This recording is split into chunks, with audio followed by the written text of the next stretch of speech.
예수님은 이 군인들로부터 조롱과 채찍질을 당하시고 십자가를 지셨습니다.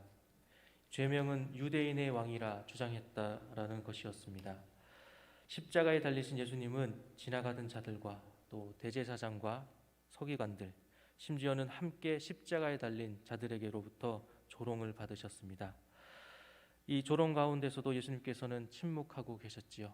왜냐하면 십자가에 달리시고 또 죽음을 맞이하셔야만 했기 때문입니다. 이제 예수님께서는 십자가 위에서 마지막 죽음을 기다리고 계십니다. 33절에 제6시부터 제9시까지 어둠이 임했다라고 말씀하고 있습니다. 유대인의 시간이 아니라 지금 우리의 시간으로 바꾸면 12시 정오부터 오후 3시까지 어둠이 임했다라는 것입니다. 하루 중 가장 밝은 시간인 이 시간에 어둠이 임했다라는 것이지요. 성경에서 어둠은 하나님의 심판을 상징하는 것이기도 합니다. 긍정적인 것보다도 또 부정적인 그런 의미가 더 강하지요. 예수 그리스도께서 십자가에 달리시고 조롱받으시는 가운데 이제 예수님은 죽음에 이르고 계십니다. 34절에 예수님은 크게 소리를 지르시며 말씀하십니다. 나의 하나님, 나의 하나님, 어찌하여 나를 버리셨나이까? 라고 하는 이 말씀은 하나님 아버지를 향한 이 원망이 아니라 모든 죄를 짊어지심으로써 하나님의 진노를 경험하시는 가운데 예수님께서 하시는 이러한 말씀이지요. 예수님의 솔직한 고백의 표현이었습니다. 죄로 인하여서 하나님과의 관계가 끊어진 것을 예수님은 경험하시게 된 것입니다.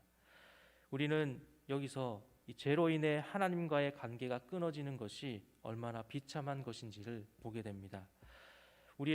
그러나 이러한 가운데 우리의 모습은 어떻습니까?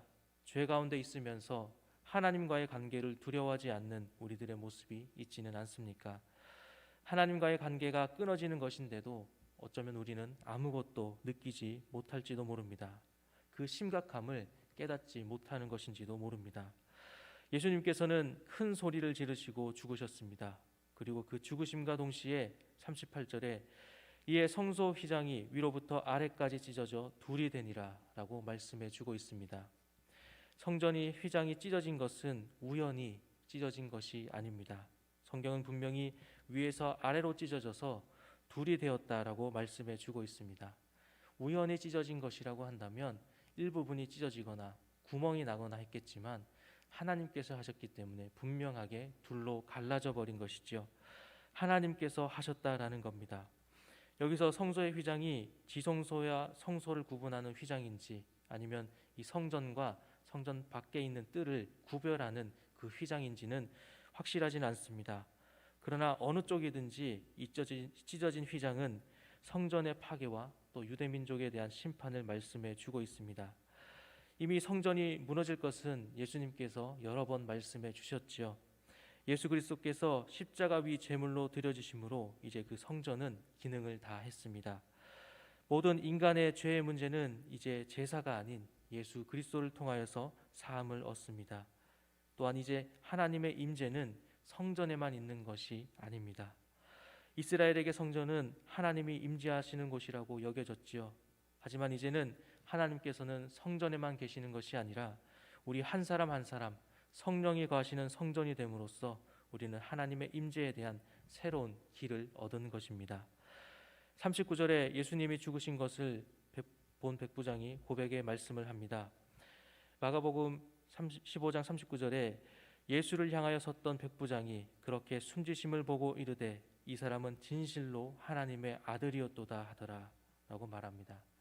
이 사람은 진실로 하나님의 아들이었도다. 이 고백은 특별한 고백일 것입니다. 백부장은 수없이 그 언덕을 오르내리면서 이전에도 십자가형을 선고받고 그 십자가 위에서 죽어가던 많은 사람들을 보아왔을 것입니다. 그런데 그 많은 사람들 중에 예수님을 보면서 하나님의 아들이라고 고백하고 있는 것이지요. 마가복음 1장 1절에 하나님의 아들 예수 그리스도의 복음의 시작이라 라고 말씀해 주고 있습니다. 예수님이 하나님의 아들이라는 것은 마가복음을 시작하면서 우리에게 전해주는 이 소식 또 그 어떤 정의이지요.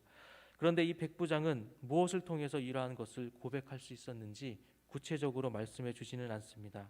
그저 고통 가운데 하나님과의 교제가 끊어짐으로 고통스러워하셨던 예수 그리스도의 모습과 십자가를 보았을 뿐이지요. 십자가는 지금 기독교를 나타내는 가장 중요한 상징이 되었습니다. 그러나 예수님 당시에는 사형틀에 불과했지요. 너무나 고통스럽기 때문에 로마인들에게는 이 십자가형을 선고하지 않을 정도로 이 십자가형은 굉장히 무서운 형틀로 그렇게 사람들에게 이야기가 되어졌습니다. 그런데 이러한 죄 사함의 증거, 우리를 향하신 사랑의 증거로 새롭게 십자가는 우리에게 새로운 것으로 우리에게 다가오게 되는 것입니다.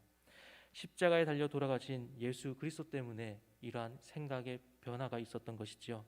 이뿐만이 아닙니다. 예수님의 죽음을 통하여서 많은 사람들이 변화되었습니다. 제사장 중 일부는 손쉽게 찢을 수 없는 이 성소의 휘장이 위로부터 아래로 찢어진 것을 보면서 하나님의 뜻인지 고민하기 시작합니다. 그리고 회심하게 되어지고 또 초대교회에서 그 중요한 역할을 감당하는 일부가 되는 것을 우리가 성경에서 보게 됩니다. 사도행전 6장 7절에 이렇게 말씀합니다. 하나님의 말씀이 점점 왕성하여 예루살렘에 있는 제자의 수가 더 심히 많아지고 허다한 제사장의 무리도 이 도에 복종하니라 라고 말씀해 주고 있습니다. 또한 히브리서 10장 19절 20절에도 이렇게 말씀합니다. 그러므로 형제들아 우리가 예수의 피를 힘입어 성소에 들어갈 담력을 얻었나니 그 길은 우리를 위하여 휘장 가운데로 열어놓으신 새로운 살 길이요 휘장은 곧 그의 육체니라 라고 말씀합니다. 이 백부장이 예수님을 하나님의 아들로 고백한 것은 예수님이 숨을 거두시자마자 크게 소리내어 설교했던 것이 아닙니다. 자기도 모르게 고백한 것이지요. 예수 그리스도는 사람을 바꾸는 능력이 있습니다. 그리스도를 고백하게 하는 능력이 있습니다. 모든 상황을 지켜보기만 했던 이 백부장이 순식간에 바뀔 정도로 예수 그리스도의 이름은 능력이 있습니다. 오늘 우리도 예수 그리스도를 통하여 하나님을 만나고 또 예수 그리스도를 통하여서 우리의 신분이 죄인에서 의인으로 또 예수 그리스도를 통하여서 멸망의 길에서 영원한 생명을 얻는 자로 인도하여 주실 줄 믿습니다. 예수 그리스도를 통하여서 변화되고 또 그 변화를 고백하는 우리 모두가 되기를 소망합니다. 예수님의 죽음에는 많은 이들이 지켜보고 있는 것을 우리가 보지요. 이 아리마대 사람 요셉은 존경받는 공회원임에도 불구하고 당돌이 이 빌라도를 찾아가서 예수님의 시체를 달라라고 요청했습니다. 예수님께서 죽으셨고 또 나무에 달린 자는 그날에 장사해야 한다라고 하는 이 신명기의 말씀을 따르기 위해서였습니다. 또한 이제 어두워지면 저녁이 되면 이제 안식일이 시작되기 때문에 서둘러서 장례를 치러야만 했습니다. 예수님의 죽음 앞에서 그가 받던 존경과 또 공회원의 지위는 중요하지 않았음을 우리가 보게 됩니다. 이처럼 예수님의 십자가는 우리를 변화시켜 주십니다. 마가복음 15장 46절 47절에 이렇게 말씀합니다. 요셉이 세마포를 싸서 예수를 내려다가 그것으로 싸서 바위 속에 판 무덤에 넣어두고 돌을 굴려 무덤 문에 놓음에 막달라 마리아와 요새 어머니 마리아가 예수 둔 곳을 보더라 라고 말씀해 줍니다. 예수님께서 장사되는 그 과정을 지켜본 여인들이 있지요. 이들은 연약하고 두려웠기 때문에 멀리서 지켜볼 수밖에 없었습니다. 그러나 이 두 사람은 예수님의 부활을 가장 먼저 보고 증거한 사람들이 되었죠. 하나님께서는 우리의 연약함을 알고 계십니다. 또 우리가 가진 두려움도 알고 계십니다. 이러한 우리에게 하나님께서 원하시는 것은 끝까지 예수님에게 시선을 고정하는 것입니다. 가장 예수님을 잘 알고 따랐던 이 12명의 제자들, 이들은 예수님을 배신하고 예수님을 부인하고 도망쳤습니다. 또 많은 사람들이 예수님을 조롱하였지만 이 당시의 사회적 약자였던 이 두 여인은 끝까지 예수 그리스도를 바라보았습니다. 그 모습이 우리에게 맡겨진 사명인 것이지요. 오늘 말씀을 정리하겠습니다. 우리는 예수 그리스도의 죽으심과 장사되시는 과정을 함께 보았습니다. 예수님의 죽으심이 우리에게는 어떠한 의미인지 또한 예수 그리스도의 능력을 함께 나누었습니다. 우리는 예수 그리스도를 통하여서 깨어진 하나님과의 관계가 회복되어지고 또 예수 그리스도를 통하여서 우리가 변화됨을 말씀을 통해 함께 보았습니다.